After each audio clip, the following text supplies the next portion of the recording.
वेगवेगळ्या आवाजात बोलते, ऍक्ट आउट करते, बऱ्याच गोष्टी करते आणि आय मेक यू लाफ. आणि बेबी व्हॉइस पण काढते लहान मी मुलांची. काढते सगळी छोट्या छोट्या मुलांची आवाज काढते. म्हणजे एपिक हसतेस तू, हां. ओके नाही? मग तू सगळंच करतेस नाही का? म्हणजे हां. तू कॉमेडी पण करतेस, थिएटर केलेस, फिल्म केले. हो. So how was it working with the Kareena Kapoor? It was very nice.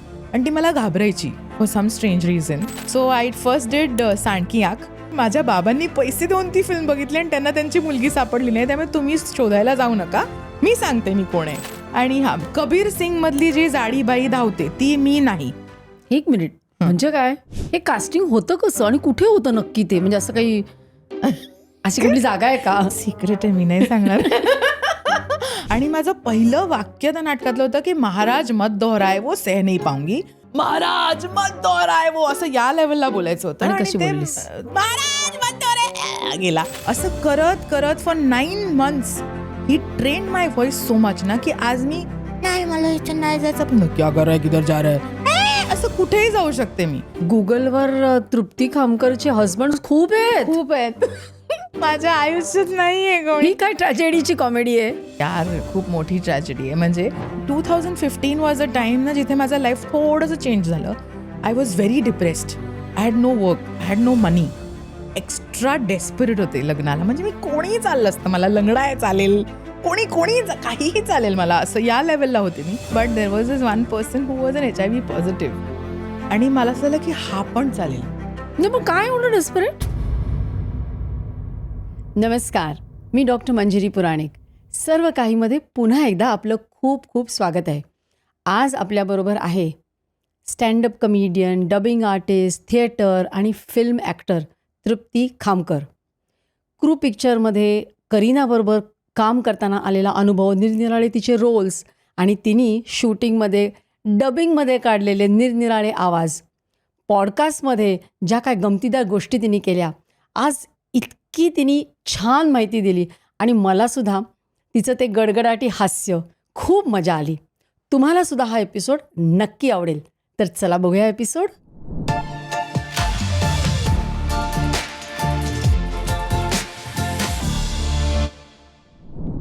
हाय तृप्ती, कशी आहेस तू? मी मस्त. खूप छान वाटलं तुला आज खूप दिवसांनी मी भेटले. Yes, and different setting.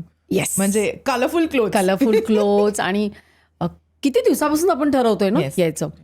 तर बऱ्याच दिवसापासून विचारायचा होता हा प्रश्न.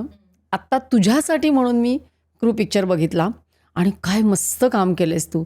So how was it working with the Kareena Kapoor? एक तर it's a dream come true, because who does not like Kareena Kapoor? I mean, लहानपणापासून you seen her go through whatever different things. आणि वेन आय मेट हर ना, I thought that she will be like this diva, आणि मग I don't know far fetched, नाही जाऊ शकत जवळ. But she is so normal. She is so, I think that's the best part ना, जे बोलते ना खानदानी रईसी होती है ना, उसमें कुछ होता नहीं है. वो she is so normal. She is like, she knows that she is a diva, she knows that she is fantastic, but there is no qualm about it. काही असं माझ्याशी नीट बोलायचं वगैरे असं काहीच नाही आहे. खूप छान, खूप मस्त, खूप supportive. It was beautiful. It didn't feel like की मी कुठल्या तरी एका मोठ्या व्यक्तीबरोबर काम करते. It was very nice.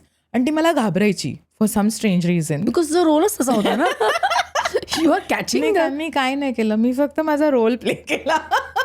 She got so much into the role की तुला घाबरायला लागली. पण त्या तिघी अशा होत्या, look at rice dude, I can take it. म्हटलं पण I am a very loving person. But हां, म्हणजे त्या तिघी घाबरायच्या आणि मग मला ते व्हॅलिडेशन मिळायचं की आपलं काम बरं चाललंय, जर ह्या तिघी घाबरत असतील तर. हां, म्हणजे तू शूट होत नसताना पण you are very much in the role. No shoot झाल्यावर मी अशी पामर माणसासारखी बसायची की are you okay, do you need something, असं okay I am sitting in a corner असं. बट तेच असतं ना की काय ना, एका मोठ्या किंवा एका चांगल्या ॲक्टरचं काय म्हणू, एक गुण हा असतो की तो समोरच्याला कम्फर्टेबल करतो, तो समोरच्याला इंटिमिडेट नाही करत. आणि आय थिंक त्या तिघी तशा, म्हणजे त्या वेगवेगळ्या जनरेशनच्या आहेत. म्हणजे Tabu is another generation, Kareena is त्याच्यानंतरचा, आणि कृती इज कॉन्टेम्पररी. पण त्या तिघीमध्ये सेम क्वालिटी होती ना. It was a very giving, loving, very motherly kind of. नाही, कंटेन करायचं, सगळ्यांना एकत्र घेऊन चालायचं, अशी ती क्वालिटी त्या तिघींमध्ये होती, which was very helpful for me to play the person who is really bossing around them. So that is you have to be lucky to have such co-actors. आणखीन पण कुठल्या फिल्म्स केल्या आहेत तू? खूप. So I think my first film म्हणजे माझं ना नेहमी असं होतं, मी पहिली फिल्म करते, त्याच्यानंतरची जी करते ती पहिली रिलीज होते. So I first did Saand ki आंख, आणि सांडकी आंखची खूप मजेदार गंमत आहे, कारण ते म्हणले खूप इम्पॉर्टंट रोल आहे तृप्ती, आणि ना तुला वाक्य नाही आहेत. So I got very kicked. I said वाक्यच नाही आहेत, वा वा मजा. झाडवीड नाही ना तुला बनवलं? Physical comedy. I said oh yes yes. आणि मग ते बोलले यंग बिमला. तर यंग हे आपल्या नावापुढे, म्हणजे लहानपणापासून जो एक असा मोठी फिजिकली मोठी व्यक्ती आहे, तिला यंग म्हटल्यावर पहिले आपण त्याला ग्रॅब करतो की पाहिजे. मग मी सेटवर गेले आणि मग मला डिरेक्टर बोलला, तुषार की you R such a good human being, you sed yes for this. I said क्या गडबड आहे इधर, कुछ तो गडबड आहे. मग माझ्या लक्षात आलं की शूटर दादी, ती Saand ki Aankh is a story of shooter dadis. तर त्यांची जी जर्नी आहे ती 60व्या वर्षानंतर सुरू झाली. तो यंग बिमला जी आहे ती पहिली 10 मिनिटच आहे. बरं, ती लाल घुंगटच्या आतमध्ये आहे आणि तिला वाक्य नाही आहेत. So well, but I said okay ना आय एम ह्योर. आता काय, तर माझ्या बाबांनी पैसे देऊन ती फिल्म बघितली आणि त्यांना त्यांची मुलगी सापडली नाही, त्यामुळे तुम्ही शोधायला जाऊ नका, मी सांगते मी कोण आहे. पहिली 10 मिनिटं एक लाल घुंगटमध्ये असं हाताचे एक्स्ट्रा ॲक्टिंग करणाऱ्याची 3 अंगठ्या दिसणार तुम्हाला, ती मी आहे. That was your debut. That was my first Hindi film. पण त्याच्या आधी तुम्हारी सुलू आली. So Tumhari Sulu I played the driver to Vidya, who drives her to the radio station and comes back. त्याच्यानंतर सांडकी आंख आली. मग मराठीमध्ये पुष्पक विमान आली, स्माईल प्लीज आली. मग मी हिमेश रेशमियाबरोबर एक फिल्म केली, Happy Hardy Heer. Oh my God, what a fun film. त्याच्यानंतर आय डिड फिर आई हसी दिलरुबा, आणि then I did Crew. So that is my little bit of filmography. Zombivli Marathi. Yes yeah. मी तुला विचारणारच होते की मराठीत कुठल्या केल्यास? स्माईल प्लीज नाही, स्माईल प्लीजच्या आधी पुष्पक विमान केली, त्याच्यानंतर स्माईल प्लीज केली, त्याच्यानंतर झोंबिवली केली. आणि मराठीतले ॲक्टर कोण आवडीचे तुझ्या? सगळेच आय थिंक. पण माझी खूप लाडकी जर ॲक्ट्रेस असेल तर ती आहे मुक्ता बर्वे, कारण मला असं वाटतं ती स्टार आहे. ती आत्ताच्या या घडीतली, ती म्हणजे जी व्यक्ती नाटक करू शकते, आणि नाटक करता करता ती फिल्मही करते, फिल्ममध्येही लीड काम करते, आणि इतकी डाऊन टू अर्थ, इतकी सुंदर मनुष्य, माणूस म्हणून इतकी सुंदर आहे. कारण एक खूप छोटासा किस्सा आहे. तर स्माईल प्लीज जेव्हा रिलीज झाली ना, तर फोटो ऑप्स होतात, ललित होता, विक्रम फडणवीस वॉज डायरेक्टर, अदिती गोवत्रीकर होती, प्रसाद ओक होते, सतीश आळेकर होते, याचे मोठी मोठी लोकं होती. त्याच्यात मी म्हणजे मराठी इंडस्ट्रीमध्ये खूप लोक नाही ओळखत, पण त्यातही ती मला म्हणायची इकडे ये, माझ्यासोबत उभी राहा, इथे उभी राहा.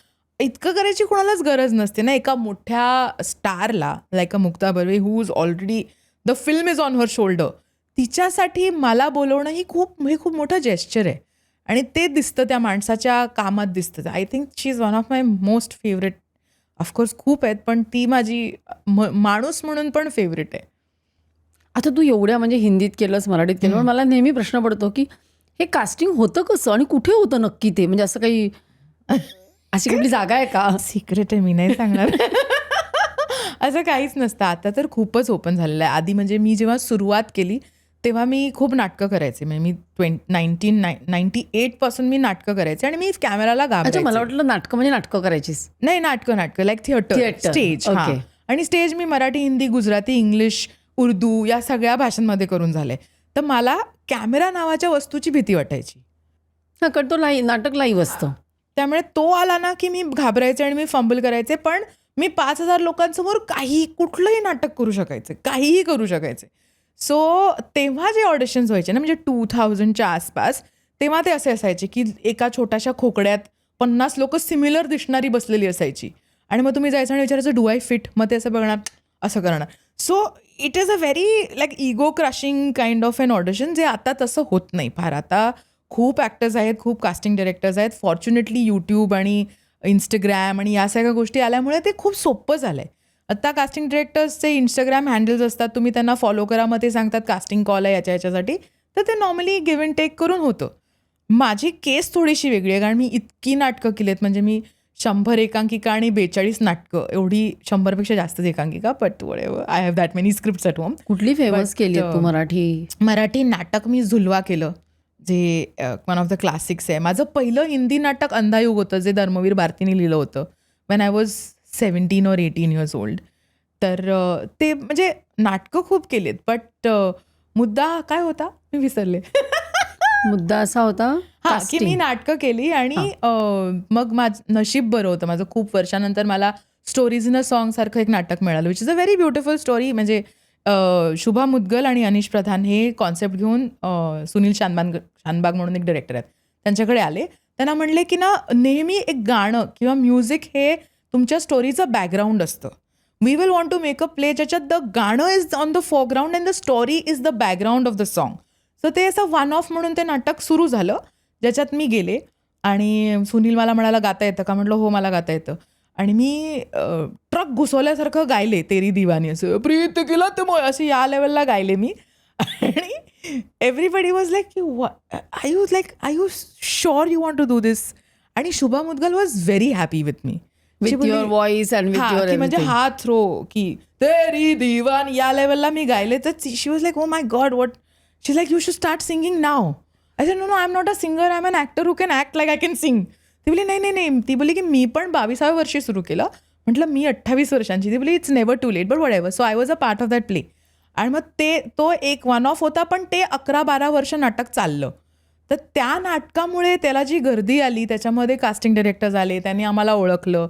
त्याच्या पुण्याईमुळे मला हळूहळू कामं मिळायला लागली की ये ना ऑडिशन दे. तर मग तेव्हा fortunately I was an established actor, त्यामुळे मला ते डू आय फिट नाही करायला लागलं. पण आत्ता डू आय फिट होतच नाही. किंवा फोटोज देऊन आधी जसे हार्ड कॉपीज द्यायचो ना आपण, कीप इन टचवाला जो स्पेस होता ते नाही आहे. आता खूप इझी झालं आहे कास्टिंग. सो आता तुम्ही लोकांना इंट्रोज देता. मुकेश छाबराची तर पूर्ण इंडस्ट्री आहे तिकडे. ती लोकं रोज लाईनीत उभी असतात, नवीन पोरं. ती ऑडिशन देतात, तुमचा एक डेटाबेस बनतो. मग तुम्ही त्या कॅरेक्टरमध्ये जसे फिट होता तसं तुम्हाला ऑडिशनला बोलवलं जातं. It is a very clean process. There is no casting couch if that is your. असं काही नाही आहे, अजिबात नाही आहे. If you are a good talented person आणि तुम्ही जर त्यांच्या त्या सर्कलमध्ये राहिलात, तुम्ही जर वाचत राहिलात काय ऑडिशन आहे ते दिलं, तर तुम्हाला 100% काम मिळतं. कामाची टंचाई नाही आहे, खूप काम आहे. फक्त तुम्ही त्या जागी राईट प्लेस राईट टाईम असणं गरजेचं आहे. So that's how casting happens. आता तू एवढी हसतेस, म्हणजे एपिक हसतेस तू, ओके नाही? सॉरी. नाही चांगलं वाटतं ना, सो जॉयफुल. येस. लोकांना पण हसवतेस ना हां, ऑफकोर्स. As a profession. या मी कुठल्याही म्हणजे माझी गंमत अशी आहे की माझा प्रॉब्लेम आहे, मी घाबरले की मी हसते. मला भीती वाटली, मला रडू आलं की मी हसते. तर मी ना कॉलेज संपल्यानंतर मी रोप मल्लखांब शिकायला जायचे शिवाजी पार्कात. तिथे ते उदय देशपांडे नावाचे माझे टीचर होते आणि ती RSSची पोरं असायची तिथे. मी आले ना की ती पोरं सगळे कामधंदे सोडून बसायची, ताई आली. कारण तो मला वरती चढवायचे सर त्या रोपवरती आणि मग मी लटकले की मी हसत बसायचे. ती पोरं मला बघून हसायची. म्हणून ते तिकडेही एंटरटेनमेंट व्हायचं माझं. पण तू स्वतः कॉमेडी करते तेव्हा स्वतः पण हसतेस? नाही तेव्हा नाही हसत. नाही. ॲज अन ॲक्टर ऑल्सो स्टेजवरती I am the last person who will laugh. But मला नॉर्मल लाईफमध्ये खूप हसू येतं. कुठल्याही सिच्युएशनवर हसू येऊ शकतो. कोणतरी मेलं तरी मला हसू येतं अनफॉर्च्युनेटली. आता मला सांग, तुला हसू येतं बरोबर आहे, पण तू या कॉमेडीत कशी शिरलीस? Very interesting. आणि तुम्हाला म्हणजे you will not believe, but मी खूप वेळा लोक वेगवेगळ्या पॉडकास्टवरती हे सांगून झालं आहे की 2015च्या आसपास, म्हणजे एकतर माझं नशीब खूप चांगलं आहे की मला पावलोपावलींना चांगली लोकं भेटली ज्यांनी मला गाईड केले, चांगले टीचर्स, चांगले गुरु भेटलेत. तर माझे काही मित्र होते जे नवीन हे स्टँडअप कॉमेडी करणारे होते. आदर झाला, म्हणजे SNG कॉमेडी, EIC, तन्मय भट्टचं जे ऑल इंडिया AIB होतं. सो दे वर माय फ्रेंड्स. आणि ते मला म्हणजे तू क्यों नहीं करती है कॉमेडी? म्हटलं नहीं मैं एक्टर है, मेरे को ये सब नहीं जमता है, लिखने का मेरे को नहीं आता है. पण 2015 वॉज अ टाईम ना जिथे माझं लाईफ थोडंसं चेंज झालं. I was very depressed. I had no work, I had no money. आणि मग मी काउन्सिलिंगला गेले. मग इथेच आपल्या ठाण्यामध्येच एक काउन्सिलिंगचं एक इंडियन सायकोलॉजिकल काहीतरी एक बिल्डिंग आहे मोठीच, तुमच्या वाटेतच आहे ती. मला आठवलं, oh God this is that place, असं झालं मला. So then they claimed that I was bipolar. मग they gave me anti depressants. आणि just imagine that this person, ही जी व्यक्ती आहे ही नॉर्मल आहे, असं होऊच शकत नाही ना. तृप्ती काम करू ते, हां ठीक आहे आपण ओके हां करू, ओके हां मी हां अरे ट्रॅफिक आहे का, बरं हे हे होऊच शकत नाही माझ्याने. तर मलाच ते सहन होत नव्हतं. आणि माझा एक मित्र आहे जो कमेडियन आहे आदर, तो मला म्हणला की the comedy is about talking what is troubling you, talking about it, की तुला काय त्रास देतंय. तर मी म्हटलं काय, मला सगळंच त्रास देतंय म्हटलं. तर बोला नाही, मग तू लिहून काढ, तुला काय काय फ्रस्ट्रेट करतंय. सो दॅट पॉईंट माझं फ्रस्ट्रेशन वॉज की माझं लग्न होत नाही आहे, मी सुंदर नाही आहे, माझ्याकडे काम नाही आहे. मग तो बोला नाही, मग आता पॉईंट वाईज जा, की एकच गोष्ट जी तुला बोलायची आहे. म्हटलं मग माझं लग्न होत नाही आहे. तर मग त्याच्यावरनं ते पहिली 5 मिनिटं निघाली की मी केवढी सिंगल आहे आणि मी किती होपलेस आहे आणि माझ्यासाठी हा माईक स्टँडच खूप ड्रीमी आहे, की दिस इज सो नाईस असं झालं माझं. तर तिकडनं ते सगळं निघालं आणि मग ते 5 मिनिटाचा 1 तास झाला ज्याचं नाव झालं बाबा लगीन. So the comedy came from there. The comedy came from a very tragic place in my life which pulled me out. आणि तेच म्हणतो ना आपण, नाण्याची 2 बाजू असतात. एक असतं की ओ माझं लाईफ खूपच वाईट आहे आणि मी आता रडत रडत ते काढणार आहे, किंवा एक असतं की त्याच्या दुसऱ्या बाजूला जाऊन बघा की काय आहे, तर तुम्हाला कळेल. म्हणजे आज रात्र आहे तर उद्या दिवस आहे ना, तो त्याच पृथ्वीचा भाग आहे. तर ती बाजू जी असते ना, ते कॉमेडीने मला शिकवली की काय करायचं.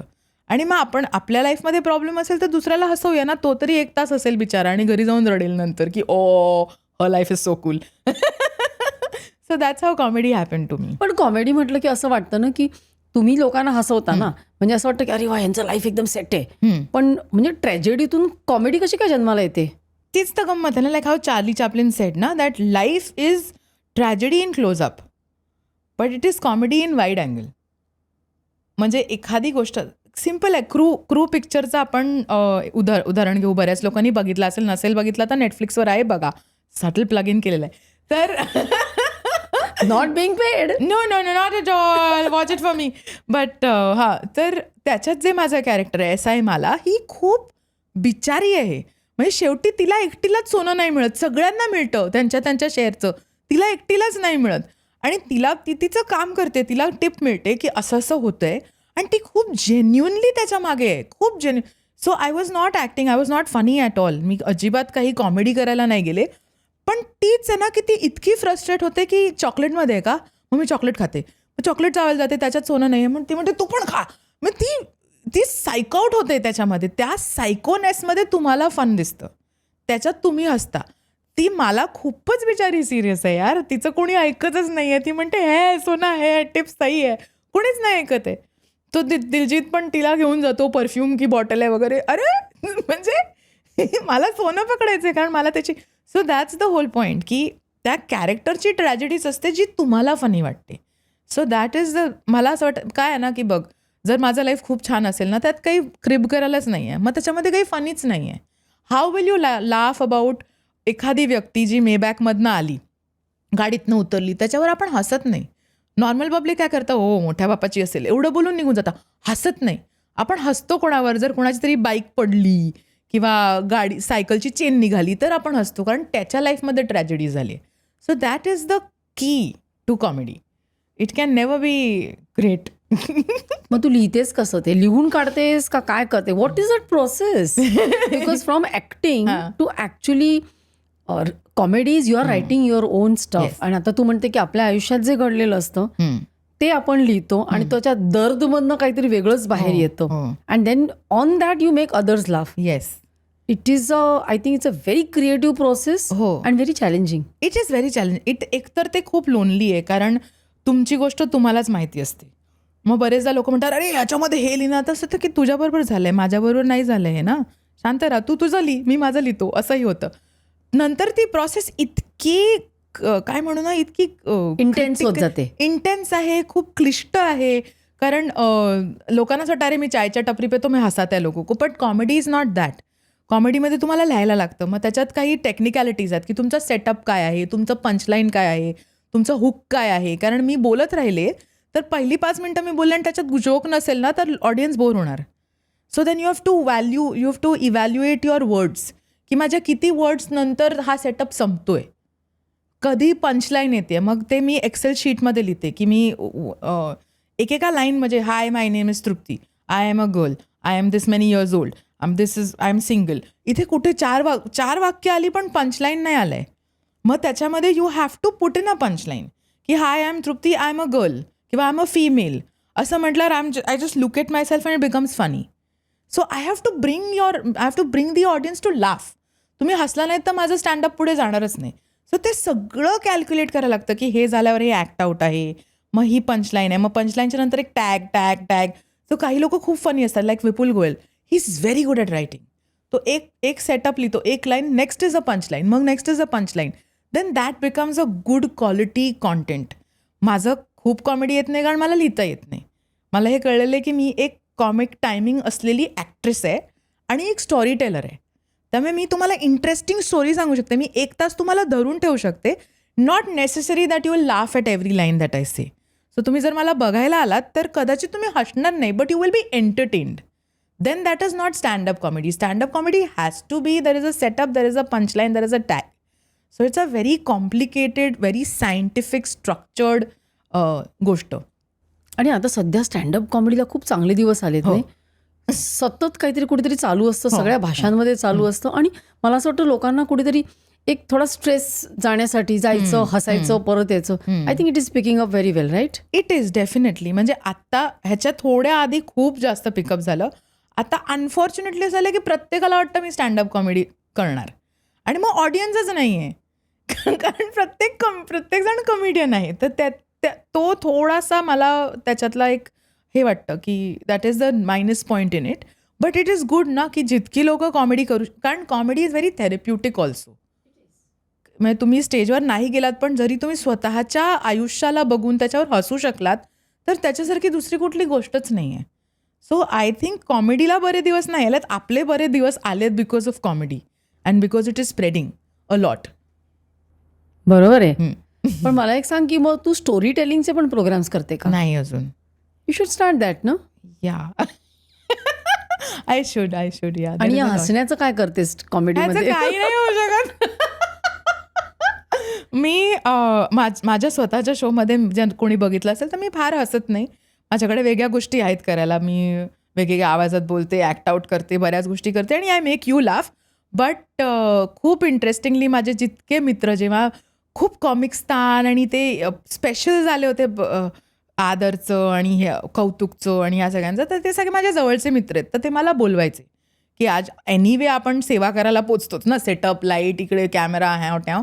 मग ते म्हणायचे अभी 2 बार शूट होगा, 2 बार तू हसेगी, ठीक आहे, बैठेगी, 1 बार इधर बैठ, 1 बार उधर बैठ, असं करून 2 कारण ते सराउंड साऊंड आलं पाहिजे ना.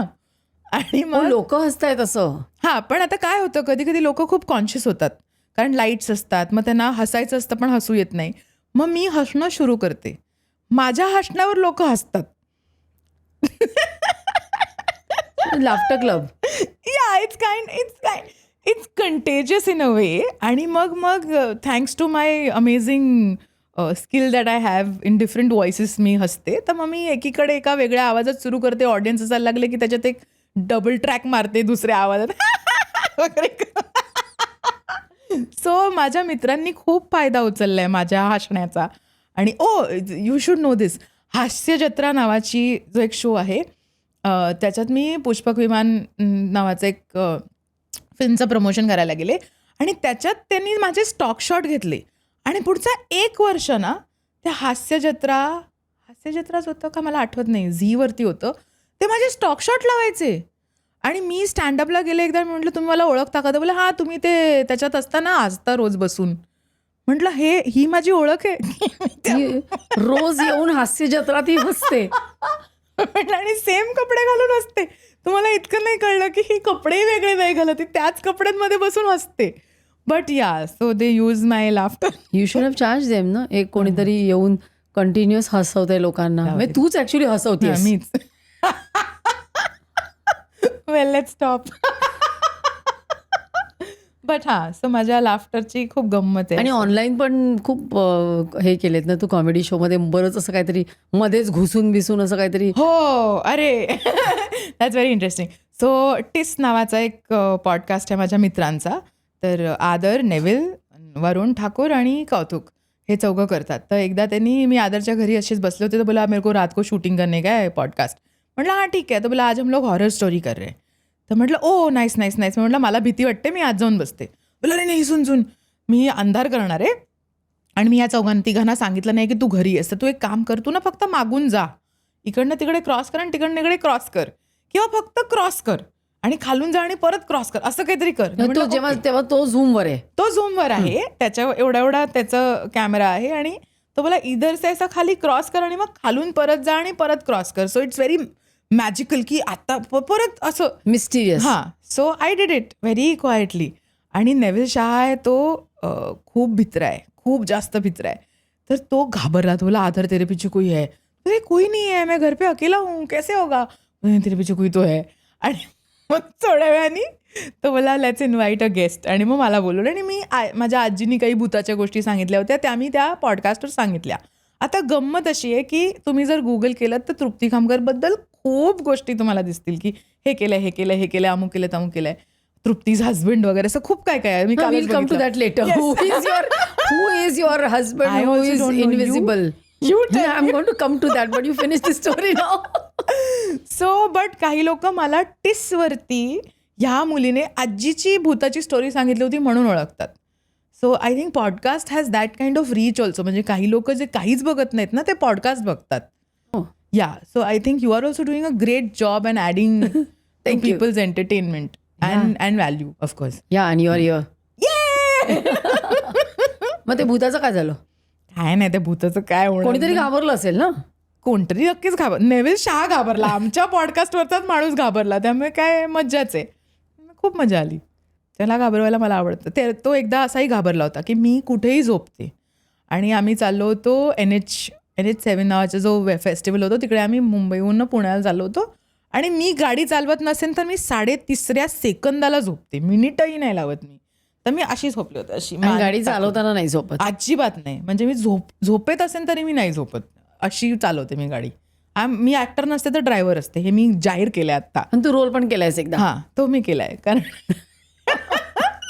तर तो आदर ड्राईव्ह करत होता आणि नेव्हिल बसला तर आदर यार इसको उठाना यार, कैसा सोई है, ऐसा लग रहा है इसको मर्डर करके लेके जा रहे हैं. तो ऐसा लग रहा है तेरा मुंडी टूट गया है और ऐसा तू सोई है. म्हटलं तुला भीती वाटते म्हणून मी झोपायचं नाही, ह्याला काय अर्थ आहे. बट या सो खूप लोक घाबरतात पण मला. हो ते असं कळलेलं आहे. आता तू आवाज काढलेला आहेस, त्या आवाजाचं काय करते तू? निरनिराळे डबिंग आणि नाही बघ काय आहे ना, मला गिफ्ट आहे. मला दादानी हे गिफ्ट दिलं. हे मी अजिबात म्हणणार नाही की हे माझं आहे, हे मला दिलेलं आहे. आणि खूप मजेदार गोष्ट आहे. त्याचा एक अनेक्डोट पण आहे की मी 2000 साली जेव्हा मी कॉलेजमध्ये होते आणि मग somehow I landed into Nirmal Pandey's clan आणि मग तो अंधायुग नावाचं नाटक करत होता आणि मी तिथे पोचले. आणि तिथे आमोद भट नावाचे एक आमचे म्युझिक टीचर आहेत ज्यांच्याकडे मी अजूनही रियाज करायला जाते. He is one of the best voice teachers you can ever find in this world. खूप सुंदर, एका गाढवाकडनं ते गाणं गाऊन घेऊ शकतात, इतके चांगले टीचर आहेत ते. खूप पेशंट आहेत सगळे. तर तेव्हा माझा आवाज ना खूप लहान पातळ होता की हा ठीक आहे हो जाएगा हा एवढाच होता. आणि माझं पहिलं वाक्य त्या नाटकातलं होतं की महाराज मत दोहराय वो सह नाही पाऊंगी, हे जोरात ओरडून बोलायचे. ते बोलल्यावर आवाज फाटायचा. कसं बोललीस ते अशा आवाजात? सांग ना कसं बोललीस ते म्हणजे वाक्य. मला खूप महाराज मत दोहराय वो असं या लेवलला बोलायचं होतं. आणि आणि कशी बोललीस? ते काय मी बोलायचे आवाज लावून महाराज मत दोहराय गेला या लेवलला असायचं. मग मला माझं पहिलं वाक्य आठवतं नाटकातलं, ते एका मराठी नाटकातलं ज्याच्यात होतं एक आनंदाची वार्ता आहे, या वाघाच्या टोळीत एका बछड्याचा जन्म झालाय. आणि तो डिरेक्टर जोरात बोल म्हटलं, एवढ्याच जोरात बोलताय तर मला याच्या पुढे नाही येत, एवढं या लेवलला होते. तर आमचे 9 महिने तालीम झाली त्या नाटकाची. आणि आमोद भटला मी सगळं क्रेडिट देते माझ्या आवाजाचं, कारण ते मला 1 तास आधी बोलवायचे. 100 पानी आमचं स्क्रिप्ट होतं. तर आम्ही का हिलटॉपवरती तालीम करायचो. ते ज्ञानाश्रम म्हणून एक आहे आपल्या जोगेश्वरीला. तर तिथे ते मला म्हणायचे की आता तू धाव, खालून वरपर्यंत धाव आणि ही 100 पानं बोल, वर्बली जोरजोरात बोल धावता धावता. So that increases the capacity of your diaphragm of breathing. तर ते तुझी व्हॉइस स्ट्रॉंग करेल. मग धावल्यानंतर ते पेटी घेऊन बसायचे. मग ते म्हणायचे की आता या सुरावर ही सगळी वाक्य बोल, आता या सुरावर ही सगळी वाक्य बोल. असं करत करत for 9 months he trend my voice so much ना की आज मी कुठल्याही पट्टीत बोलू शकते. म्हणजे मी अगदी नाही मला इथं नाही जायचं पण क्या कर रहा है, किधर जा रहा है, असं कुठेही जाऊ शकते मी, विच इज हिज देण मला जे त्यांनी मला दिलं. तर व्हॉइसिंग पण तसंच आहे की मी कॉलेज संपलं मग मी कुठेतरी कट्ट्यावर मस्करी काय मला दे ना चॉकलेट वगैरे असं करून लोकांना त्रास द्यायचा. तर एक मित्र म्हणला हे फालतूगिरी इकडे करायची नाही, जाऊन पैसे कमव ह्याच्याबद्दल, हे जे करतेस त्याचे पैसे घे. So that's how he drove me towards this lady called Nilima Damle, who's the pioneer of Marathi dubbing, one of the oldest dubbing artist, coordinator, all of that. त्यांच्याकडे गेले तेव्हा माझं मराठी खूप घाण होतं. म्हणजे मी आली, मी गेली, मी केलं, मी केली वगैरे, काही ग्रॅमरचं काही म्हणजे पत्ताच नव्हता. So she taught me. तिने मला बसवलं. 1.5 वर्ष मी त्यांच्याकडे ट्रान्सलेशन्स केली हिंदी, आणि सब टी व्हीचे सगळे हिंदी शोज होते ना तेव्हा मराठीत ट्रान्सलेट होत होते आणि डब होत होते. सो माझं नशीबच होतं की मी त्यावेळेला तिथे पोचले. तर मी ट्रान्सलेशन्स केली, मी कॉर्डिनेशन केलं, मी सुपरविजन केलं. आणि supervision such a lovely way to learn ना. आणि नशीब, कारण त्या सगळ्या सिरियल्स रोज डब व्हायच्या. सगळे मेन जे मोठे मोठे मराठीचे डबिंग आर्टिस्ट होते, राईट फ्रॉम मेघना Erande to Prasad Phanse to प्रसाद पंडित, गणेश दिवेकर, आपले ते विनोद कुलकर्णी, सगळे एव्हरीबडी, चेतन शशीतल, सगळ्यांना मी बघितलं काम करताना. आणि तुम्ही बघून जे शिकता ना ते तुम्ही स्वतः करून नाही शिकू शकत. सो माझं नशीब खूप चांगलं होतं की मी त्यांना बघितलं, मी शिकले. 1.5 वर्ष फक्त तेवढंच केलं. आणि त्याच्यानंतर मग डबिंगची माझी जर्नी सुरू झाली. मग मला एकाने सांगितलं की डबिंग आर्टिस्ट झालं की ॲक्टर नाही होत आहेत. मग म्हटलं मग टाटा, ठेवून दिलं. म्हटलं मी ॲक्टर आहे, मी व्हॉईस आर्टिस्ट नंतर आहे. I am an actor by profession first, मग मी सगळं आहे. तर मग मी हळूहळू डबिंगमधनं बाहेर निघाले. पण मी आता म्हणजे असं it's my parallel track, but I am not a hardcore dubbing artist. Like I am a comedian, but I am not a hardcore comedian, I am an actor. ही क्लॅरिटी मला मिळाली तिकडे. मग तू सगळंच करतेस नाही का, म्हणजे तू कॉमेडी पण करतेस, थिएटर केलेस, फिल्म केले. मग कोणत्या कोणत्या कॅरेक्टर्सचं, फेमस कॅरेक्टर्सचं तू डबिंग केलंयस किंवा कुठल्या ॲक्टर्सचं केलंय? खूप केलं आहे मी. ह्युमन नावाची एक सिरीज आली होती रिसेंटली, त्याच्यात मी शेफालीला मराठीत डब केलं. मेलिसा मकार्थी नावाची जी एक हॉलिवूडची ॲक्ट्रेस कमेडियन आहे, जी माझी रोल मॉडेल आहे. मला तिच्यासारखं व्हायचं आहे. आणि आत्ता नेटफ्लिक्सवरती जितक्या तिच्या फिल्म्स येतात, तर I am probably the voice of Melissa McCarthy, जे keep calling me, because she is a एकतर मॅड कॅरेक्टर आणि व्हॉइस मॅच होतो म्हणून ते मला बोलवतात. मला हे माहितीच नव्हतं. काय नाव बरं तिचं, डेस्पराडोमधली कोण आहे रे ॲक्ट्रेस, डेस्पराडोची ॲक्ट्रेस कोण आहे, सलमा हायक. हां. सो मी खूपच यंग होते आणि मी डब केलं for a very what peanut amount केलं मी. आणि मी बाहेर दाखव ना करून. मला आता आठवत नाही, मग काय ना मी सांगते गंमत. सो ते मी डब केलं. मला संकेत म्हात्रे नावाचा एक डेडपूलचा जो आवाज आहे त्याचा फोन आला, बोले काय डब केलं यार तृप्ती, सलमा हायक. म्हटलं कोण सलमा हायक. इतकी मट्ट होते की मला माहितीच नाही की तुझं व्हॉइस ऐकून मिमिक केलं असते. हां. So that is a trick ना, की म्हणजे अशोक रानडे नावाचे खूप चांगले टीचर होते, ही इज नो मोर नाव, पण त्यांनी सगळ्या म्हणजे शबाना आझमीपासून या सगळ्यांना ट्रेन केला. I was lucky to be a student with him. आणि त्याने आम्हाला सायन्स शिकवलं की काय असतं, की तुमचा जो हा जो विंड पाईप आहे ना तो फ्लूटसारखा आहे. म्हणजे त्याच्यातनं फक्त वारा गेला पाहिजे. तुम्ही तिकडनं घशातनं नाही बोलू शकत. You have to speak from your diaphragm. इथे हवा भरली, ही बाहेर आली, ती ह्याच्यातनं बाहेर आली की तो व्हॉइस क्रिएट होतो. मग त्याच्यात रेझोनेटर्स असतात, त्याच्यात टिंबर असतं, की तुमचा आता सपोज मंजिरीजी कशा बोलतात तर त्यांचा आवाज कुठे रेझोनेट होतो. मग त्या ज्या बोलताना ते हम करून त्याचा ओम शोधा. So now if you now you sed okay, so आता तुमचा रेझोनेटर इकडे आहे कुठेतरी. So I start humming that sound आणि मग तो साऊंड मी क्रिएट करते आणि मग त्याच्यात ते वर्ड्स बसतात. Same as what AI works ना. तुमचा आवाज फ्रिक्वेन्सी, टिंबर, कुठल्या नोटवर कुठल्या पिचवर बोलताय ते मॅच केलं की तो आवाज निघतो. सो तुम्हाला कॅनमध्ये जो ऐकू येतो त्याला तुम्ही नीट मॅच केलं की तुम्ही त्या आवाजात बोलू शकता. जर तुम्हाला कळलं की हे कुठला रेझोनेटर आहे, ह्याचा टिंबर काय आहे. काही लोकांचा घोगरा आवाज असतो, लाईक राणी मुखर्जीचा खूप घोगरा आवाज आहे, तर त्याला मग थोडीशी प्रॅक्टिस लागते, कारण तो घोगरा आहे ना असा थोडासा. मग तो हाय पिच्ड पण आहे, मग घोगरा हाय पिच करायचं. मग नाही की मैं का जाऊ, क्या करू, क्या बोल रहे हो तुम. मग ते मॅच होत जातं हळूहळू. So it's a very simple thing. असं I have no specific people. Like मी मध्ये मध्ये राधिका आपटेचे फनी व्हिडिओज करायचे आणि ती बोलली तू हरामी आहेस 1 नंबरची. म्हटलं हो. बट राधिकाचा आवाज आहे ना तो असा आहे की सारखी सर्दी झाल्यासारखी वाटते. नेझल. पण नेझलमध्ये पण ब्लॉक नोज. नेझल हा असतो की नाही, अगं मला कळतच नाही आहे. म्हणजे बेसिकली नेने लेले जे असतात ते नेझल असतात नॉर्मली. पण राधिका आहे ना तिचं भरलेलं नाक आहे. म्हणजे अगं मला कळतच नाही की केवढं वेळ सांगितलं ऐकूच नाही, सारखी सर्दी झाल्यासारखी फील आहे तिचं. तू खूपच नालायक कसं तू मला सारखी अशी नको करू यार इमिटेट. किती काय कळत नाही, बेनिट ऐकतच नाही माझं. एक तर ती फास्ट बोलते. So you have to pick that. त्यांचा पेस काय आहे, त्यांचं टिंबर काय आहे, टेम्पो काय आहे, व्हॉइसची क्वालिटी काय आहे. कारण आता मेघना एरंडे ते खूप मख्खन आहे व्हॉइस क्वालिटी, की हां मग आपण तिथे गेलो होतो ना, मग आपण असं करू. मग त्याच्यात काहीच it is no bump. It's a very smooth voice. तर ते then you have to it's like playing a flute basically. Voice acting is like playing a flute. आणि ते प्रॅक्टिसनी कोणीही करू शकतं. म्हणजे पण प्रॅक्टिस पाहिजे. म्हणजे मी आठवड्यातनं कुठेही असली तरी 2दा मी माझ्या सरांसोबत बसून सुराचा अभ्यास करते. मी 3 तास त्यांच्याबरोबर रियाज करते. मला गाताही म्हणजे गाण्याचा नाही पण ॲटलिस्ट 6 ते 6 सगळा अभ्यास from this pitch to that pitch, from this note to that note, this key to that everything. ते झालं का मग तुमचं व्हॉइस रेडी होतो. आणि ते कळतं की रियाज नसेल झाला तर कळतं की हा व्हॉइस नाही आहे, ह्याचा सरावलेला आवाज नाही आहे. कारण ते that you know, that flow you know की हां नॉट हॅपनिंग. तू मार्वलसाठी पण केलंयस ना? हो. बोलून दाखव ना. ओ गॉड मला मला खूप फॅसिनेशन आहे वेगवेगळ्या आपला आहे तोच आवाज धड बाहेर पडत नाही. आणि मार्वलसाठी पण मी काहीतरी केलं, आता मला आठवत नाही. कारण मंत्रा म्हणून माझा मित्र आहे, तर तो ते मार्वलचे सगळे सिरीज करत होता आणि त्याच्यासाठी मी काहीतरी एक केलं, खूप स्पेसिफिक कॅरेक्टर केलं जे आय एम शुअर काहीतरी ग्रॉगी असणार की आय एम गोईंग देअर वगैरे असं काहीतरी असणार. आणि मग ते बोलले की नाही now Trupti, his voice is gone once, now she can't come again. म्हटलं यार हे क्या इथं नॉनसेन्स आहे. But I can tell you, so Mantra आणि मी खूप जुने फ्रेंड्स आहोत. आम्ही पिया बेरुप्या नावाच्या नाटकात एकत्र होतो. So we have travelled together, we have lived together. म्हणजे आम्हाला एकमेकांचे चड्ड्यांचे रंग माहिती आहेत. वी कॅन सी की हे इस काय आहे, इतके आम्ही एकमेकांना ओळखतो. तर मंत्राचा वाढदिवस होता आणि त्याच्या त्या M&M टॉकीजवाल्यांनी डिसाईड केलं की आपण सगळ्या आर्टिस्टना व्हॉइस नोट पाठवायला सांगूया की मंत्रासाठी एक बर्थडे विश व्हॉइस नोटमध्ये पाठवा आणि आम्ही मंत्राला सांगू की रेकग्नाईज की ह्या कोणाचा आवाज आहे.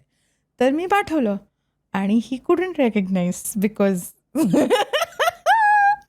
I said yay Mantra bro, wish you a very happy birthday man, have a great year ahead yeah Mantra, okay cool bro yo. असं करून मी पाठवलं ही कोण आहे.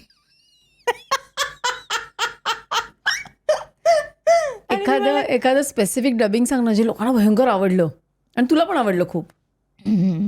तसे खूप आहेत पण ना आम्ही एक खूप फनी पॉडकास्ट करायचो, आदर, मी आणि एक आमचा मित्र होता नवीन. So it would be an improv podcast. Okay, so Naveen was an RJ, Aadar was this character called Sonu. तर सोनू इज दिस पर्सन जो रॉंग इंग्लिश बोलतो आणि I use to play characters जे त्यांना फोन करतं आणि खूप स्टुपिड काहीतरी क्वेश्चन्स विचारतं काहीही, आणि it is nothing is planned, everything is improved. So त्याच्यात एक मी कॅरेक्टर केलं ज्याचं नाव होतं व्ही एस गणेशन असं काहीतरी. तर तो बोला namaste sir, my name is V S Ganeshan sir, I am from Kerala sir, but my family has a problem, they go straight line sir, now we've gone from straight line from Kerala to Kanyakumari sir, Kanyakumari to Kashmir we've gone sir, now we don't know where to go sir. So then we went straight, we reached Germany sir, now we don't know where to go. So that character, people are not ready to like even, म्हणजे त्यांना हे सहनच होत नाहीये की हे ही south Indian नाहीये, कोणीतरी मराठी मुलगी हा केलंय, पुरुष नाहीये, म्हणजे ही व्यक्ती ही मुलगी आहे, हे त्यांना सहनच होत नाहीये. But I think that made a lot of rounds की अरे तो करके दिखा म्हणलं अरे सुनो ना, करके क्या दिखाओ वापस. बट हां, I think that was one thing that really. Free विलीमध्ये पण मी त्या मुलाचं काम केलं होतं, जो तो छोटा मुलगा असतो जो विलीला वाचवतो लहान, which was very very long अगो. सो असं every work is great, I like it. आणि बेबी व्हॉइस पण काढते लहान मी मुलांची. काढते, सगळी छोट्या छोट्या मुलांची आवाज काढते मी. मला एकदा मला काहीतरी एक ॲनिमेटेड फिल्म होती आणि ते मी पुण्यात होते, तर ते बोलले अरे तृप्ती कुछ नहीं है रे, छोटा सा एक लायन का कब है, कुछ नहीं है, उसका खाली 2-4 रिॲक्शन है, तू आजा पुन्हा से आजा, हम तेको वापस सुबह भेजेंगे. म्हटलं ओके. आणि काम असलं की मी कुठेही पोचते, म्हणजे तंगडी तोडून पोचते.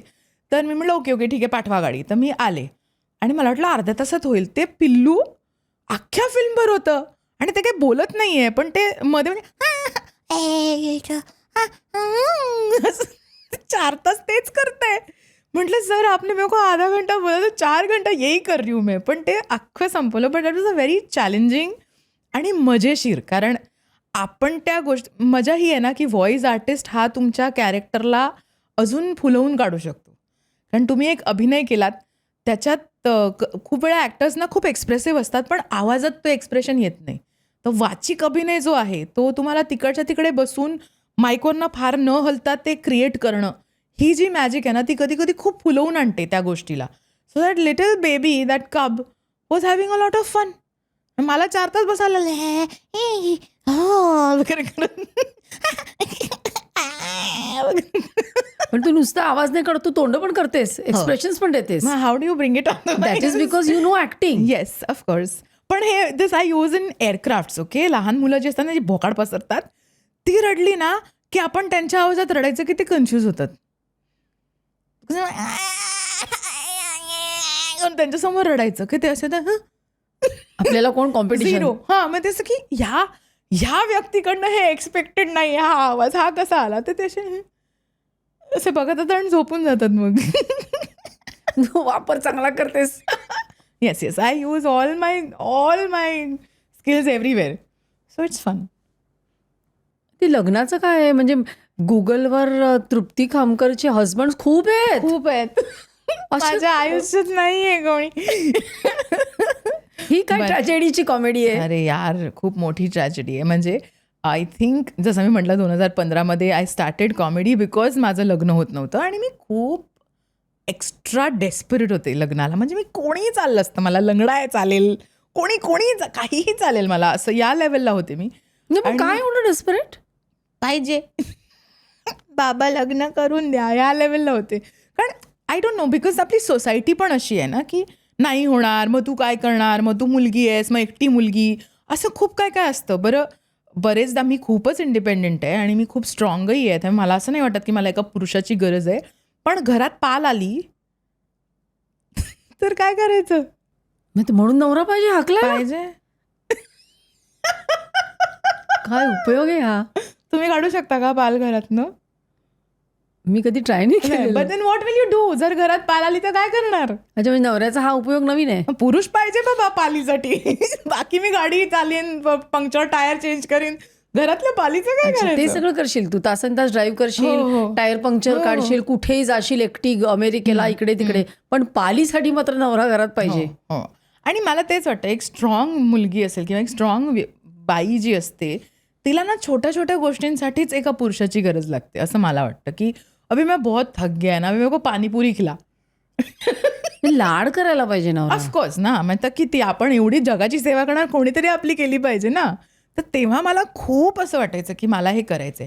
आता मला इतका कंटाळा आलाय ना त्या नाही, पण तेव्हा काय म्हणजे थॉट प्रोसेस काय होती? लंगडा लुळा पांगळा कोणी चालेल, काही चालेल, काही To what extent? चालेल. म्हणजे it's very stupid and very, I think very rude and unfortunate, but there was is one person who was an HIV positive. आणि मला असं झालं की हा पण चालेल नवरा म्हणून. मी माझ्या गायनॅकला फोन केला, म्हणलं बच्चा करने का होगा तो क्या होगा, IVF हो सकता है क्या, किसी और से स्पर्म डोनेशन कर सकते क्या, या लेवलला गेले होते मी की मला काहीही चालेल, मला पण एवढी चालेल. एवढी तू इंडिपेंडेंट, एवढी इन्सिक्युरिटी का होत? आता नाहीये, तेव्हा होती. हा, म्हणजे at the age of 33 which is in the 2015, because 82 मधलं माझं जे जनरेशन आहे ना, ते ना इकडचं आहे ना तिकडचं आहे. त्यांनी पेन्सिली घालून आपले टेपा पण फिरवल्या आहेत, कापून त्याला चिकटपट्टी पण लावली आहे, फ्लॉप्या पण बघितल्या आहेत, डिस्क पण बघितलं, MP3 पण बघितलं, आणि आता we are struggling with AI also. So आम्ही ना इधर के ना उधर के. तर एक हे पण असतं की माझ्या सगळ्या आत्या आणि ताया आणि ह्यांची लग्न, आणि मग त्यांचे ते चहा सेशन्स, आपल्याला पण हे करावं लागणार आहे का? मग आपल्या आजूबाजूच्या मैत्रिणींची लग्न होत आहेत, मुलं बाळ होतात. हा, ते तर पाहिजेच ना, म्हणजे जल्दी अभि पाळणा कधी आणणार, हे तर पाहिजेच ना. सो ते सगळं, आणि कुठेतरी internally also I am a very feminine person. म्हणजे मला घरी दही लाव, जेवण बनव, डब्बा बनव, चिठ्ठी लिही की हॅव अ लवली लंच वगैरे, मी अशी आहे. पण ते करून द्यायला कोणाला देणार? So you want somebody. Emotional अटॅचमेंटसाठी प्रेम कोणाला तरी द्यायला आणि घ्यायला. हां, ऑफकोर्स. आणि तेच ना, म्हणजे माझं जे ओव्हरऑल माझा जो वाईब आहे की अरे ही तर गुंड, असा वाईब आहे. पण I am the exact opposite of it. म्हणजे इंटरनली आपण खूपच स्पिरिच्युअली पण बरेच कनेक्टेड आहोत. तर तुम्हाला मी हे सांगू शकते की my false self and so I have some 5 false selfs. की this is also false identity, that is also false. तर मला अजून माहीत नाही, पण there are different characters within me. की मी स्पिरिच्युअल पण आहे, मी लोकांना मोटिवेट पण करते, तुमच्या लाईफमध्ये काही प्रॉब्लेम असेल तर मी उभी पण राहते, हातही धरते.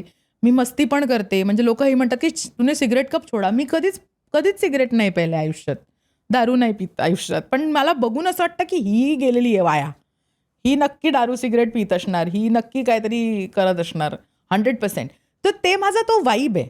आणि there are too many things that I have to break. But तेव्हा तो होता की मी तिकडे अडकले होते कुठेतरी. Is why the whole depression happened की मी टॉमबॉय नाही आहे पण मी टॉमबॉय लोकांना वाटते. किंवा हे होतं ना की प्रत्येक मुलगा मला फ्रेंड झोन करतो आणि माझ्या मैत्रिणीबद्दल म्हणतो की मला तिच्याबरोबर, पण मला पण तो मुलगा आवडतो ना. आणि मला हे माहिती आहे की मला तो मुलगा इतका आवडतो की आम्ही दोघं खरे प्रॉपर मॅच आहोत आणि ती मुलगी तुझं आयुष्य बरबाद करणार आहे. पण ते मला तुमचं मॅच मेकिंग करून द्यावं लागते. So then that was the whole journey through which lot of girls must be going. खूप मुली त्याच्यातनं जात असतील, बोलत नसतात मुली. पण ते मला अगेन द डिप्रेशन हॅपेंड. पैसे नव्हते, मग मित्र म्हणला याच्यावर जोक कर, त्यामुळे ते बाहेर तरी आलं. सो आत्ता मी अशी आहे की मला आता कंटाळा आला या लग्न नावाच्या वस्तूचा.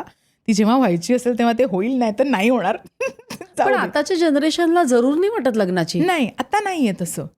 आणि फॉर्च्युनेटली ना माझा अगेन आय एम ब्लेस्ड की मी त्या वेळेत अडकत नाही. म्हणजे माझी जी मेंटॅलिटी आहे ती आत्ताच्या 20-25 वर्षाच्या जी पोरं आहेत त्यांच्याबरोबर मी बरोबर मर्ज होते. माझं थिंकिंग, माझं सगळं त्यांच्याबरोबर मॅच करतं. त्यामुळे मला ती गरज नाही वाटत. पण जर कोणी अजूनही तिथे अडकलं असेल ना तर त्या व्यक्तीचं आयुष्य खरंच खूप डेंजरमध्ये आहे. की तुम्ही त्या डिप्रेशनमध्येच असताना की अजून कोणी सापडलेलं नाही आहे, मी अजून सिंगल आहे, माझं पुढे काय होणार, माझं फ्युचर काय असेल, मी म्हातारी झाल्यावर काय होईल, माझं कोण काळजी घेईल, ह्या सगळ्या गोष्टी त्याच्यात लाईनअप होतात.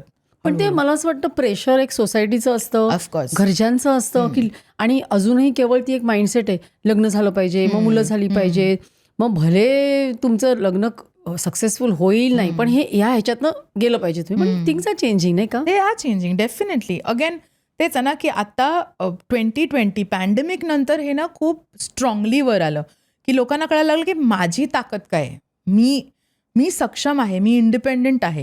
हे माझ्यातही झालं कारण मी एकटी राहायचे. त्यामुळे 2020 मला कळायला लागलं की आपण पार्ट्यांना जायची काही गरज नाही आहे. आपण फोमो म्हणून जातो. आपण का जातो की तिकडे मी नसताना लोक मजा करतील, ती मी मिस करेन म्हणून. मला मजा नाही येत पार्टीत. मी का जाते कारण मजा लोक करतात, ती मला नाही मिस करायची म्हणून. ते 2020 नंतर सगळंच बदललं ना. त्याच्यानंतर खूप लोक इंटरनली गेली. आता मी हे again I am very lucky. मला असं वाटतं की मी म्हणजे माझ्यासाठी दादा पण लोकांसाठी युनिवर्सची जी एनर्जी आहे, the creator, the divine energy, हे आपल्याला असं जवळ धरून ठेवतात. तर तुम्ही जितकं पडाल ना तितकं तो तुम्हाला जवळ करतो. तर आय वॉज व्हेरी फॉर्च्युनेट की मला दादा मिळाले आणि मग त्यांनी मला माझीच ताकद दाखवली का इव्हेंच्युअली तुम्ही एकटेच आलात, तुम्ही एकटेच जाणार. हे लोक खूप बोलतात, सेल्फ हेल्प बुक्समध्ये बोलतात, तुम्ही खूप वाचता, पण त्याचं प्रॅक्टिसमध्ये नाही आहेत, जे आता 2020 नंतर हळूहळू यायला लागले. प्रत्येक व्यक्तीला हे कळायला लागले की मला कुठल्या एक्सटर्नल व्यक्तीची गरज नाही आहे, मी माझ्यामध्येच सक्षम आहे. आणि ते स्वतःची ताकद बघायला लागलेत लोक. So that good stuff has happened now. पण इतके दिवस लोकांना काय वाटायचं माहिती, व्हॅलिडेशनसाठी किंवा सुखी होण्यासाठी, असं मला हे हवं, मला ते हवं. पण आता लोकांना कळायला लागले की everything is within you, you don't have to go outside. Yes, very true. काय तुम्ही सगळं, माझ्याकडे गाडी आहे, गाडीमध्ये पेट्रोल घालायला पैसे आहेत, पण मग तेच आहे ना की आता ही गाडी, आता मला ती गाडी पाहिजे, मला ते पाहिजे, ते कधीच थांबत नाही. You have to be okay with what you are inside ना. मी जशी, म्हणजे आत्ता माझं असं झालं आहे की मी जाड आहे, मी सुंदर नाही दिसत का तुम्हाला, ठीक आहे, मला फरक नाही पडत. मला असं वाटतं मी सुंदर आहे, कारण प्रत्येक जण सुंदर आहे ना. असं तुम्ही काही पॅरामीटर नाही आहे की तुम्ही रस्त्यावर जे आपण जेव्हा गाडी चालवतो, सिग्नलला थांबतो, तिकडच्या ज्या बेगर्स असतात त्यांची स्किन बघा, ते किती सुंदर असतात, ती दिसणारी, ते आपल्या नजरेत असतं. त्यामुळे ते कोणीतरी मला जाड म्हणजे सुंदर नाही, ह्या सगळ्या गोष्टी पुसल्या गेल्यात आता माझ्यासाठी. आणि आय रिअली फील की सगळ्यांनी ते स्वतःबरोबर ओके झालात ना तर मग जग ओके असतं. ते आतमध्ये काहीतरी झालं पाहिजे. आणि त्याच्यासाठी मी लकी आहे की मला दादा मिळाले. तुम्हाला मिळाले की नाही मला माहीत नाही. येऊन भेटा आणि करून घ्या ते रिपेअर वर्क जरा पटपट असं मला वाटतं खूप वेळेला. बट या, I think the pandemic has made a lot of difference.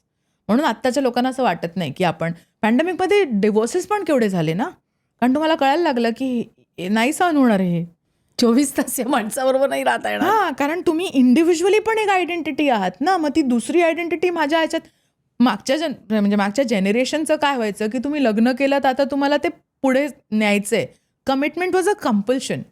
आता तसं नाही, आता जगच बदललं ना. आता तुम्ही 15 सेकंदाचे रील्स बघून जर तुम्ही तुमचा एंटरटेनमेंट करत असाल तर तुम्ही 3 तासाचा पिक्चर नाही बघत. मग तुम्ही आयुष्यभराचं लग्न आणि मग वटपौर्णिमा आणि 7 जन्म मला 7 तास जमत नाही याच्याबरोबर 7 जन्म कुठे घालू. तर आपण त्या पिरियडमध्ये आलो. The time is also changing. So now it's all cool. आता ठीक आहे, मजा आहे. पण तुझ्या आईबाबांचं काय, म्हणजे पहिल्यापासून त्यांचा सपोर्ट होता का? कसं त्यांनी तुला, आय मीन हां. कशी झाली ती सगळी नात्यांमध्ये होतच असतं ना हां, पुढे मागे. हां. आणि आता तू एकटी पण राहतेस, तर मुलीनी एकटं राहणं हे आईवडिलांना पसंत आहे का? आणि कसं त्यांचं तुझ्या जर्नी बरोबर त्यांचा जर्नी कसा झाला? Very very interesting journey. म्हणजे एकतर मला असं खूप वेळा, आई बाबा बघतीलच, पण मला असं खूप वेळा वाटतं की मी चूक आहे. म्हणजे I am a mistake that they made. म्हणजे ते अच्छा झालं का, बरं असं झालं असणार आहे. कारण त्याच्या लग्नाच्या 1 वर्षात मी झाले. माझी आई खूप फनी आहे. Okay, and this is one of माझं एक स्पेशल आहे, मेरा बाप मिडल क्लास. त्याच्यात हा जोक आहे की त्यांचं लग्न झालं ना, तर आईनी 1-2 महिन्यात माझ्या बाबांचं वजन इतकं वाढलं की लोक असते की काय एवढं कसं मानवलं तुला लग्न. तर लोकांनी विचारलं की तू काय करतेस नेमका. तर ती म्हणली मी जेवण बनवते. कशात बनवते? म्हणजे डालड्यात जेवण बनवते. ती सगळं जेवण, कारण ती कधी किचनमध्ये गेली नसेल आणि आपण सणांना वगैरे ते गुलाबजामुन आपण त्या वनस्पती घीमध्ये बनवतो, तर ही जेवण डालड्यात बनवायची. त्यामुळे माझा बाबा जाड झाला होता. तर ज्या व्यक्तीला भाजीपोळी कशात बनवायची हे कळत नसेल, तिला हे कुठून आलं कसं कळत मला खूप प्रश्नच येतो. मला असं वाटतं मी आय वॉज अ मिस्टेक असं मलाच वाटतं. And it's a joke. I don't mean to demean my parents. पण सो मला त्यांनी आजी आजोबांकडे ठेवलं अख्खं आयुष्य. म्हणजे 12 वर्षापर्यंत मी आजी आजोबांकडे वाढले.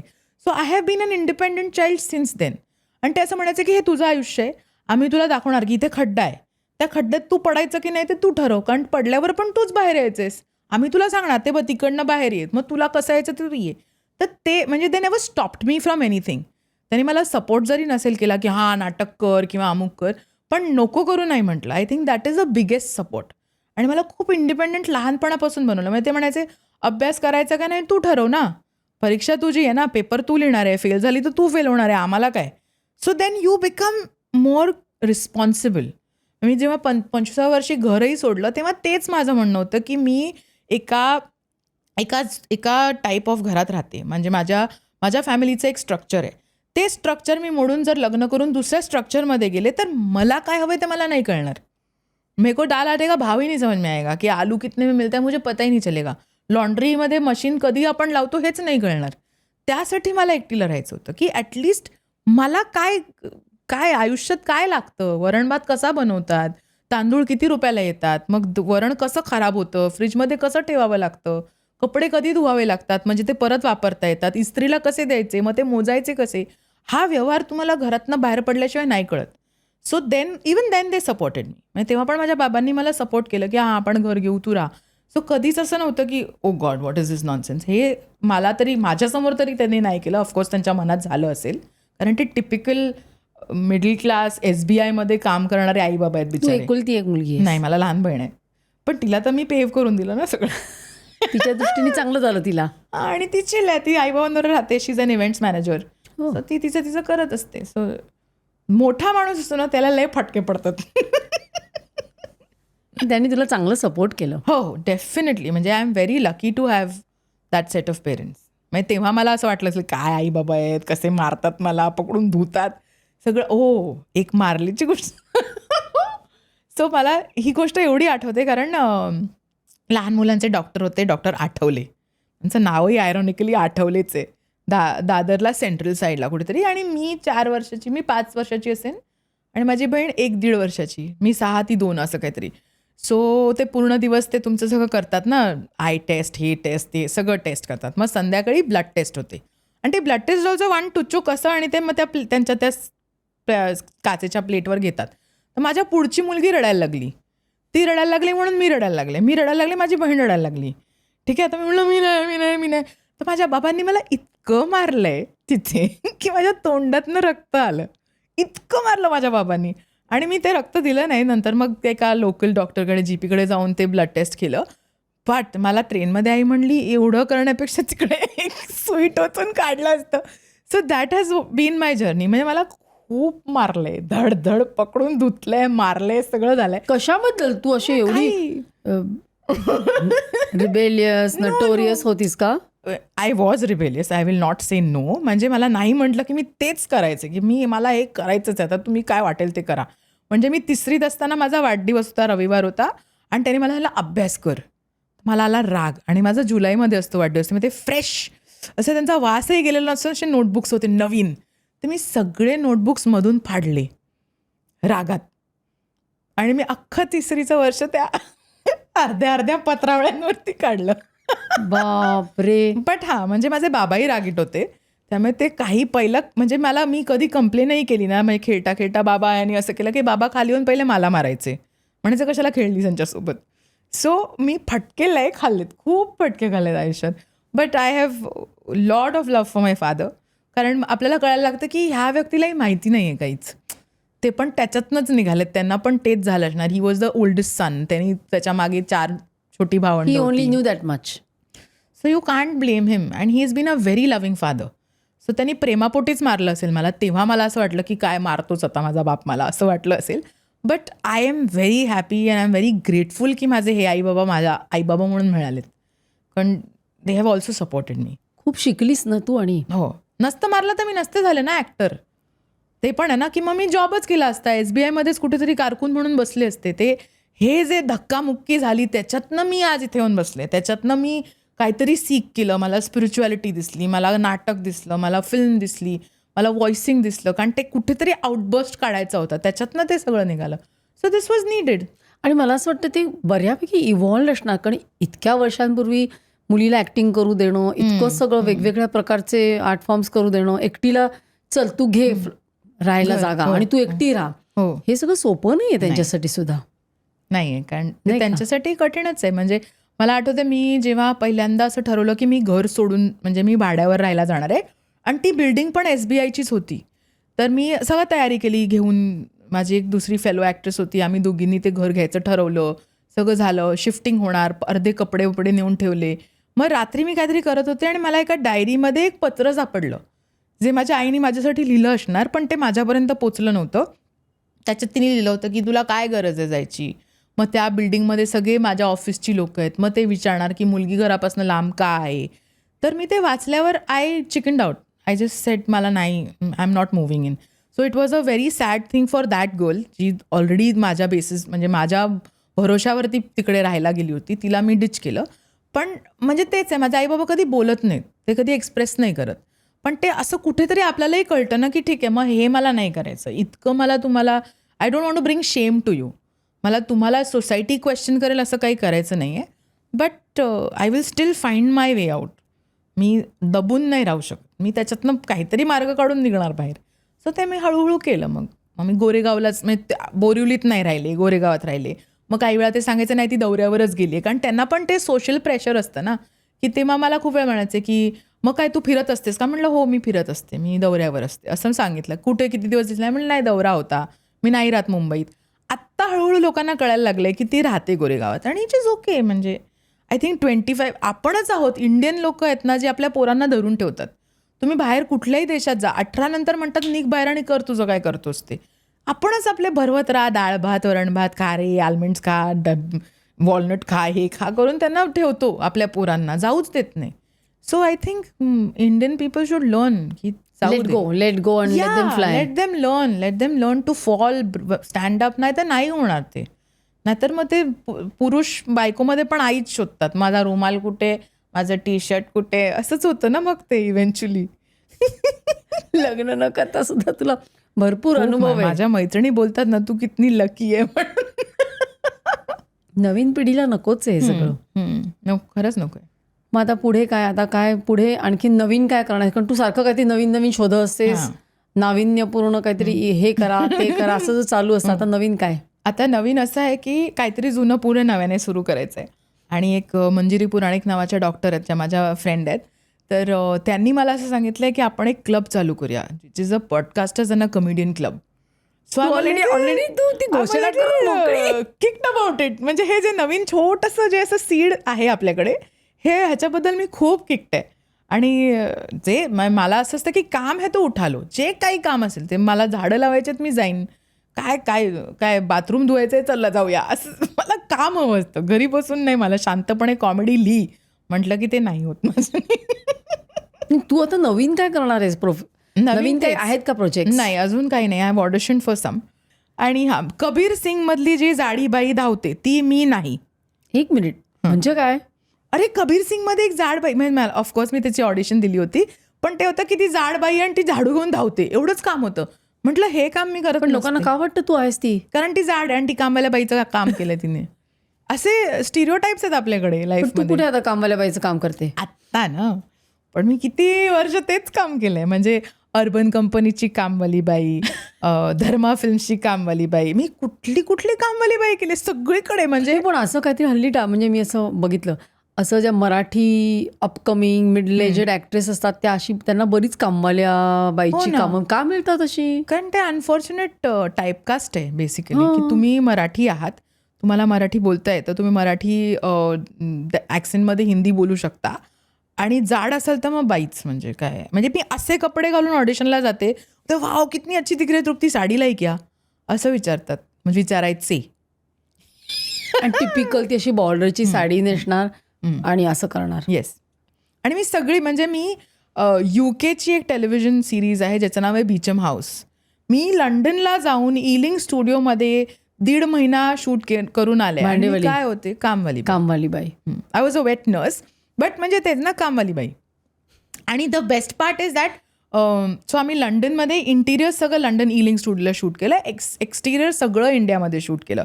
ते हे जे सगळे असे लाडा जाचा आणि ह्या ज्या लोक होती, खूपसूरत दिखनेवाले लोक, त्या सगळ्यांना इंडियामध्ये शूट करावं लागलं कारण एक्सटिरियर्स होतं.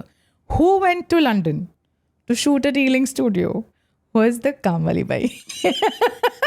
कारण ती घराच्या आत असते. त्यामुळे मी आणि श्रेया पिळगावकर, आम्ही दोघी कामवाल्या बाया घराच्या आत लंडनमध्ये. How did you land that job? Oh very interesting. तर मी त्याचं, आणि हे ना मॅनिफेस्टेशन जे माझ्यात कुटकुट के भराय की हे चाहिए मागताय करेगा असं. आणि तेव्हा दादा नव्हते, पण मला आत्ता कळतंय की कोण करत होतं ते माझ्यासाठी, की जेव्हा तुम्ही खूप इंटर्नली तुम्हाला ते पाहिजे असतं तेव्हा ते मिळतं. तर मी त्याचं ऑडिशन दिलं. मग ते बोलले की नाही, आम्हाला असं वाटतं की आम्ही ते तिकडच्याच इंडियन लोकांना घेऊन करणार आहेत. तर मी त्या कास्टिंगवाल्याला म्हटलं की मला असं वाटतं की मी जाणार आहे, मला तिकडे काम मिळणार आहे. तर तो म्हटला नाही रे, छोड दे तू. आणि 3 महिने झाले. तेव्हा माझा वाढदिवस होता, तर माझे एक टीचर आहेत जे ग्रीसमध्ये असतात, तर मला त्यांच्याकडे जायचं होतं बर्थडेसाठी एक वर्कशॉप करायला, which is very interesting. It's called performing on the edge, आणि इट इज अ एक्सप्रेशनिझमचं workshop. So even you can do. So anybody who is creating, त्याच्या आधी काय करायचं, आपण क्रिएशन करतो त्याच्या आधी being aware of your body, being aware of working on yourself. Yeah, so that workshop is that. तर त्याचे माझे पैसे नव्हते माझ्याकडे, तर मी म्हटलं पण मी येते. मग फेसबुकवाल्यांनी मला सांगितलं एक लाईव्ह करशील का. म्हटलं किती देणार, ते बोले 60. म्हटलं 80 देणार का, तर बोला का. म्हटलं मला ते त्याचं हे भरायचं आहे, फीज भरायची. ते बोले ओके. मग ते 80 गेले. मग तिकडच्या तिकडे कुठलं तरी एक डबिंगचे पैसे आले, तर मी ॲथेन्स टू मिटिलिनीचा एक फेरी 1000 रुपयाचं फेरी तिकीट मी काढलं. मग एका मित्राला फोन केला, बोलला मला बर्थडे गिफ्ट देत. बोला काय पाहिजे. म्हटलं मिटिलिनी टू ॲथेन्सचं माझं एअरक्राफ्टचं, तू एअरलाईनचं तिकीट कर. त्यांनी केलं. But now I did not have Bombay to ॲथेन्सचं तिकीटचे पैसे. आणि 29 जूनला मला जायचं आहे. 13 जूनला मी एका मैत्रिणीकडे बसले. तर माझी मैत्रीण बोलली हे घे माझं क्रेडिट कार्ड, तू बुक कर तिकीट. म्हटलं पण ती बोलली तू कर, तुझ्याकडे येणार पैसे. तर मी केलं. मी ते केलं. मी गेले ग्रीसला, मी तिकडनं आले आणि 0 पैसे. म्हणजे माझ्याकडे 1 युरो होता. मी तिथे पोचल्यावर आय डोंट नो हाव, कोणतरी मला पिक करायला आलं, कोणीतरी मला फ्री राहायला दिलं, कोणीतरी मला तिथे नेलं. असं खूप रॅन्डम गोष्टी झाल्या. मी तिथे गेले. तिकडनं ते संपल्यावर मला एका कुठल्या तरी डबिंगचे 40,000 मिळाले. मग त्याचे मी सगळे चीज घेऊन परत आले, different type of cheese from Greece. असं करून मी आले मुंबईला. ग्रीसला जाऊन परत आलीस? हां, मुंबईला आले. आणि मी तेव्हा तिकडे असताना म्हणजे तो माझा जो टीचर आहे तो मला ह्यासाठी आवडतो, कारण तो म्हणतो की there is nothing wrong with you, there is nothing that can be repaired, you can only get better. तर मला ते आवडतं की आपण ना खूप करेक्टिव्ह मेजर्स घेतो, तर नाही ये नाही वो. तो म्हणतो नाही, आपण परफॉर्म केलं ना तरी आपण त्या व्यक्तीला हे नाही सांगायचं की मला हे तू हे बेटर केलं असतं. नाही, मला तुझं काय आवडलं, की मंजिरीची तुम्ही हात असा ठेवलात ना, मला ते आवडलं, हे सांगायचं. काय आवडलं तेवढंच सांगायचं. तर मी त्याला म्हटलं की पण आता मी इंडियाला जाणार. मग तिथे लोक अजिबात ग्रेटफुल नसतात, तिथे सारखं तुम्हाला जज केलं जातं. तो बोला नाही, तो बोला तू एनर्जेटिकली विचार कर की मला अशा लोकांमध्ये राहायचे जे ग्रेटफुल आहेत. तर I said okay fine if you say so. मग मी त्या एनर्जीमध्येच निघाले तिकडनं, मुंबईला आले. त्या पुष्पक विमानच्या जिकडे मी हसले खूप त्या प्रमोशनला गेले, तिकडनं घरी आले, झोपले 4 वाजता. पहाटे म्हणजे 10 o'clock in the morning me 10-15 missed calls होते आणि त्या कास्टिंग डायरेक्टरचा कॉल होता. तर बोलला तू आ गई. म्हटलं हां. पासपोर्ट किधर आहे? म्हटलं बाजू में. बोला चल ते को विजा देणे काय. मला दुसऱ्या दिवशी विजा मिळाला. मी 12व्या दिवशी एका फर्स्ट क्लास ब्रिटिश एअरवेजमध्ये बसून लंडनला पोचले आणि त्याची जी सायनिंग अमाऊंट होती which was exactly the amount of my ticket to Athens and back. Wow. So that is how it is. So when you choose, he gives. Whoever it is. For me it is Dada. For anybody, whoever, the divine will give you what you ask for. Just jump. पण तू स्वतः पण खूप efforts करतेस ना. हा, मग ते सतत स्वतःला करावंच लागतं. इव्हॉल्व करायचं, आपल्याला स्वतःला नवीन नवीन काही शिकायचं आणि you are open Yes. For anything and everything. म्हणजे अगदी भांडेवालीपासून त्या हो, हो. तुझं ते क्रू मधला रोल. हो. कुठलाही काही काम असतं ना. आणि आणि जज the work. No, how can you. म्हणजे एकदा माझं असं झालं होतं, एक वेळ अशी आली होती जेव्हा काळे धंदे नावाचा एक मराठी शो आहे, जो मी स्वतः नाही बघितला आहे खूप, पण त्याच्यात मी काम केलं आणि माझं असं झालं की यार मला ना हे कंटाळा आला आहे. म्हणजे मराठी परफॉर्मन्सेस खूप आता असे ना बंद होत चाललेत, की असं डबल टेक झाला की फनी होतं, म्हटलं की फनी. म्हटलं हे कसं फनी आहे, नुसतं ओरडून कसं फनी होतं, त्याच्यात काही काम का नाही होतंय, इतकी 10-12 वर्ष त्याच टाईपचं फनी कसं होतंय, काहीतरी वेगळं का नाही होतंय. तर माझा मित्र मला म्हणला की तृप्ती हे बघ, तू हे काम नाही केलंस ना तर you are going to deprive your audience of that performance. म्हणजे एक अशी खडूस दिसणारी बाई पण ती क्यूट खडूस आहे, अशा खूप कमी ॲक्ट्रेसेस आहेत ज्या इतक्या ट्रुथफुली ते काम करतात की अगं किती गोड आहे ही, असं खूप कमी लोक आहेत. तर ते तुला जमतंय, ते तुझ्याकडे ते स्किल आहे, तर ते स्किल तू तुझ्या ऑडियन्सपासून कसं काढून घेऊ शकतेस. तू त्याचे पैसे माग ना, तू एक्स्ट्रा पैसे माग, काहीच प्रॉब्लेम नाही. त्याच्यानंतर मी ठरवलं की कामवाल्या बाईचा रोल असेल तर 1.5 लाख रुपये पर डे घ्यायचे, त्याच्यापेक्षा खाली जायचं नाही. खूप जास्त पगार आहे तुझ्या कामवालीला. हाँ, म्हणजे इतना पैसा दो कि घर में 5 कामवाली रख सकूं. नहीं तो नहीं करूंगी, कारण that is my brand, no नाव. But I cannot not give my skill to my audience. माझ्या ऑडियन्सला जर माझ्याकडे जे मला मिळालेले ते मी नाही दिलं तर मग तेव्हापासून माझं ठरलं की ओके, जे काम येईल ना आपल्याला, जर ते आवडत असेल, जर ते काम त्या कामामध्ये व्हॅल्यू ॲड करत असेल तर आपण ते काम करायला पाहिजे. जर त्याची व्हॅल्यू नसेल तर मग सांग नको, सॉरी मी तुला अजून 4 ॲक्ट्रेसेस देते, त्या घे आणि कर, काहीच प्रॉब्लेम नाही. But if it is something like Govinda, if it is something like Zombivli, ज्याच्यात ती कामवाली बाई खूप महत्त्वाची आहे, ती काहीतरी करते, तर ते काम मला करायला पाहिजे, मला आवडेल करायला. सो ते झालं value addition for any kind of job. There is no good no bad. जर कामवाली बाई नसती तर आज तुम्ही इथे बसू शकला नसतात ना, दॅट इज ऑल्सो इम्पॉर्टंट. जर रिक्षावाला नसता तर आपण इथे येऊ शकलो नसतो. तर सगळीच लोक इम्पॉर्टंट आहेत ना. जर भिकारी नसतं तर आपल्याला कळलं नसतं की आपण किती लकी आहोत. So how can I say that is not right and this is right. So any kind of work if it pays I will do. But it should pay. Yeah आणि तुझं क्रिएटिव्ह पण एक ability fulfil झाली पाहिजे ना, नाही का? Yes, everybody, सगळ्यांना सॅटिस्फॅक्शन मिळायला पाहिजे त्याच्यातनं, तर ते करायला पाहिजे. चला, मस्त वाटलं. खूप छान झाल्या गप्पा. खूप बोलले का मी? नाही, बरं, म्हणजे अजून पण चाललं असतं. हां, पण छान झालं, मजा आली, हसवलंस. येस. मी स्वतः हसले. हो का? हो मग. बरं, मला वाटलं मीच काय नाही तुझं हसणं ऐकून पण मला हसू आलं ना. बरं, त्यामुळे खूप मजा आली. Thank you so much. Thank you so much. Long awaited होता हा shoot. All good things take time. Thank you so much. Thank you. तर दर्शक हो, तुम्ही पण खूप हसला असाल, कॉन्व्हर्सेशन खूप इंटरेस्टिंग झालं. नक्की तुम्हाला आवडलं असेल, लाईक करा, शेअर करा आणि जर सबस्क्राईब केलं नसेल तर जरूर सबस्क्राईब करा. आणि तुम्हाला जर तृप्तीकडनं काही गायडन्स हवा असेल तर नक्की कॉमेंट्समध्ये लिहा, तुमचा फीडबॅक लिहा. तर पुन्हा भेटूया पुढच्या एपिसोडमध्ये सर्व काहीमध्ये.